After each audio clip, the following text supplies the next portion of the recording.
In this episode, we're going to continue on with the unboxing and building and assembly of the new Proto Throttle that I received the other day. So let's get inside.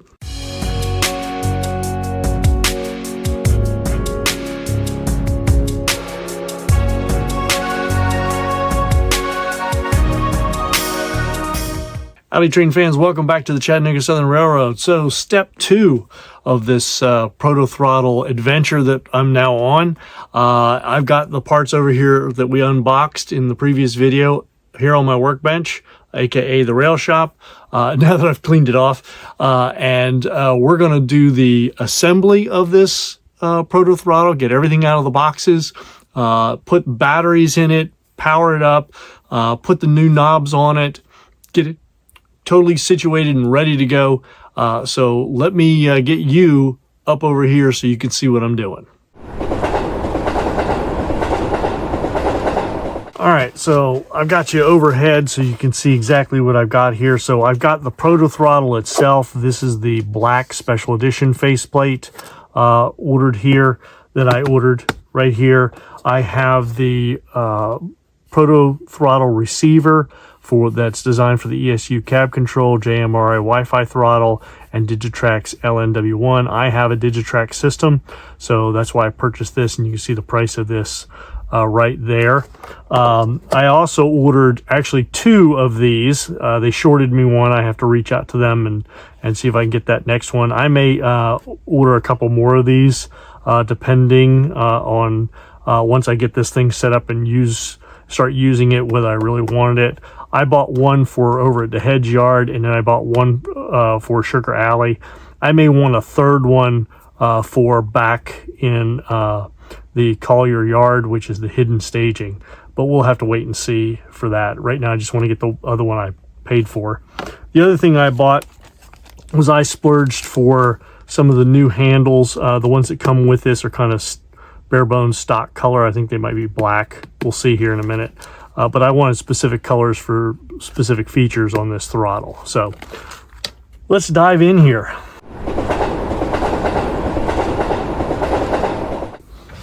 All right, so I'm going to set some of this stuff aside here real quick and focus on the box, the big box, the most important box. So this again is the black special edition faceplate. So let's open this thing up, see what we got.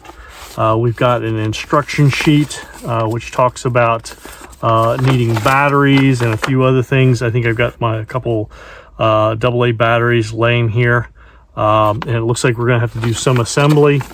There's got a nice picture of it with all the different indications of what the different buttons do. Pretty straightforward. Apparently you can use the QR code to learn more about it. So I will definitely be doing that. And as we get this thing more and more set up in subsequent videos, I'll show you more about that. This looks like it comes quite well packaged. Let me see if I can get the whole thing out. Yep. See what else is in the box here. So we've got a nice red long lanyard for around the neck. It's got a nice clip on it. Wow, that's a strong spring. That's definitely not going to come loose by accident, I can tell you that. Not sure if I'm going to use this or not, but it's nice to have it. The other thing that's in the box here is a hand strap, or a finger strap, I guess you should say, kind of like the things for your iPhone. You can actually stick this to the back of the throttle so you don't accidentally drop it.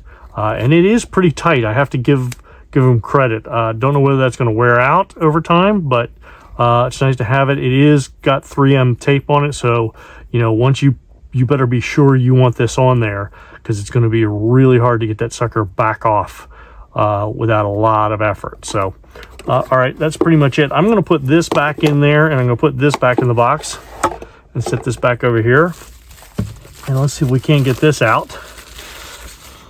All righty. So according to other videos that I've seen in the past, most of the parts are inside of this, and you can see there's no screws in it. So this does come out.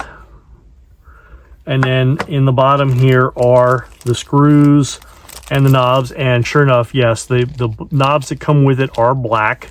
And I do have the replacement knobs that I've wanted for certain things, and I'll show that to you here in a minute.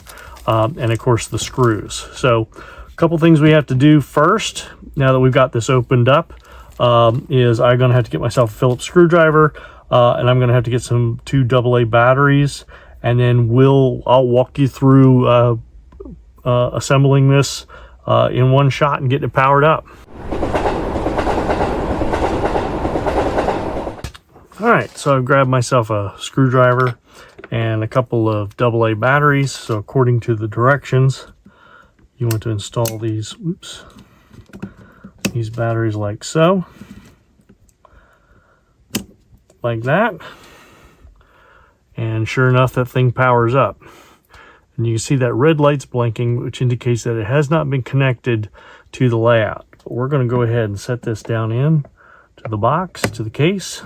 Settles down really nice. Actually, the quality of the fitment is quite good. Pretty impressed with that. We'll get these out of these screws out of the case here, or out of the bag, I should say. I always save these. And we're going to go ahead and start screwing these in. Only takes 4 of these. They do have metal inserts embedded in the plastic, so you still don't want to over tighten these, but you do want to snug them down. So we'll do that one. We'll do this one. We'll do this like this. Seat that one snug.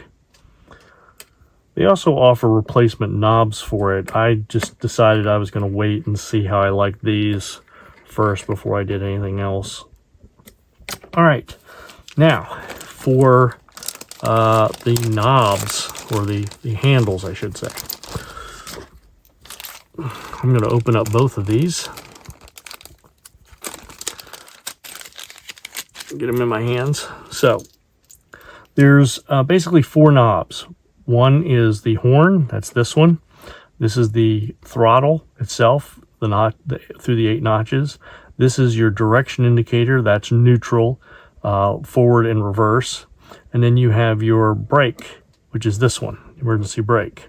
What I wanted was to have the red be for the emergency brake, and it's simply threading that thing on until it's seated.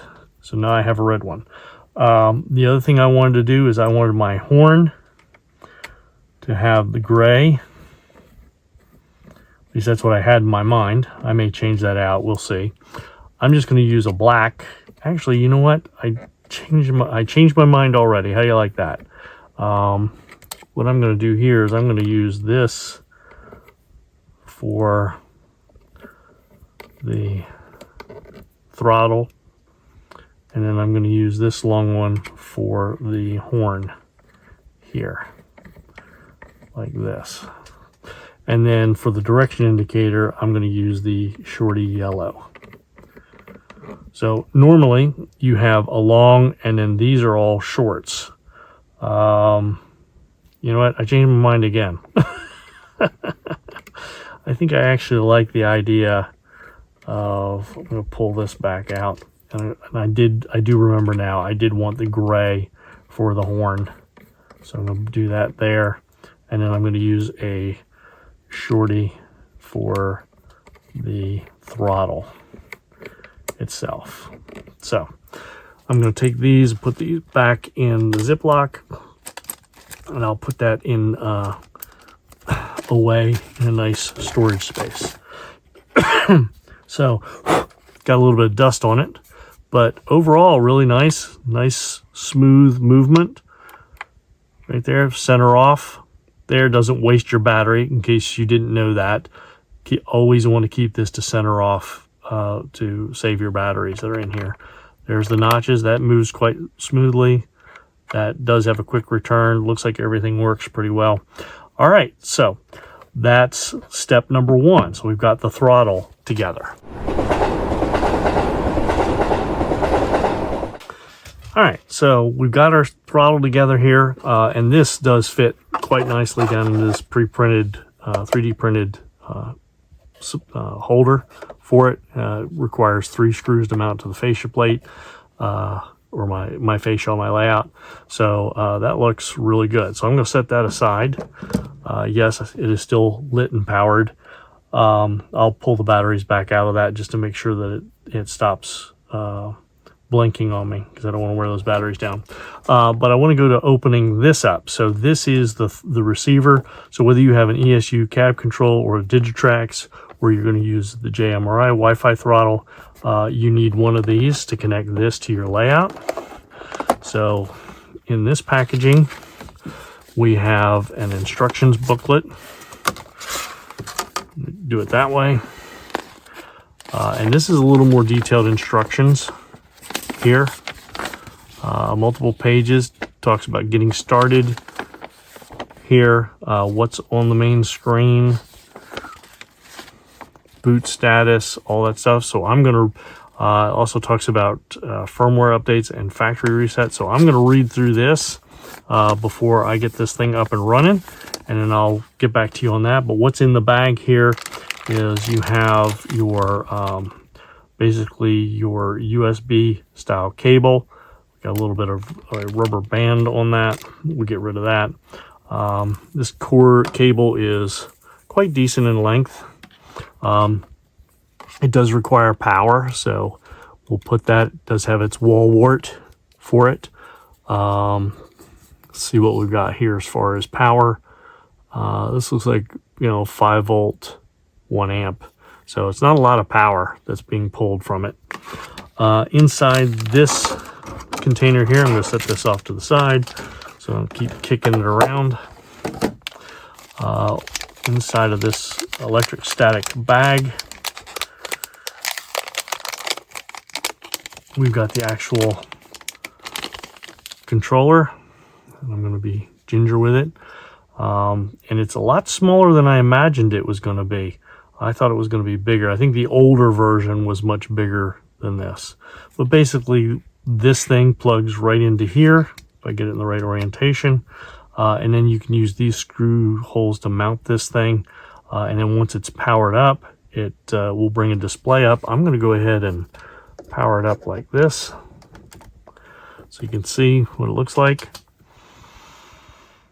And looks like we've got a couple LEDs to show power, and looks like it's blinking because it hasn't found the network yet. My Wi-Fi, my Digitrax Wi-Fi is not powered up yet.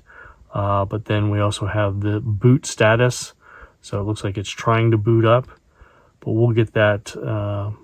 We'll get this mounted underneath the layout in the next video, and do the connections and all that stuff. And that will give me time to read this and walk you through this step by step. And I'll actually show you how I mount this and with what parts and where on my layout, because I do need to be close to power, obviously, for that. So, all right, until the next video.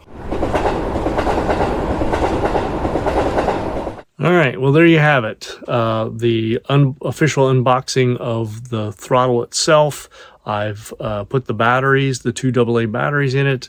I have assembled it and screwed the faceplate to the back of it. I've installed my custom knobs that I bought for the specific locations. I did the gray for the horn. I did the yellow for the reverser. And I did the red for the brake. I thought that worked well for me, and I left the black for the actual throttle itself. I opted not to buy the different switch knobs for this. I'm going to play with these and see how I like them, and then go from there. So you also saw me unpackage this. I'm going to go do some research on this, and then in the next video you're going to see me install this, get it hooked up to my Digitrax LNWI, and then also see if we can get that throttle connected up to be able to run a train. So with that, thank you all for watching. Thank you all for my new subscribers and those of you that have been subscribing for a long time. Hope you enjoyed this video. If you did, give it a thumbs up. And hope you all are enjoying your trains. And we'll see you all on down the tracks. Bye. Hey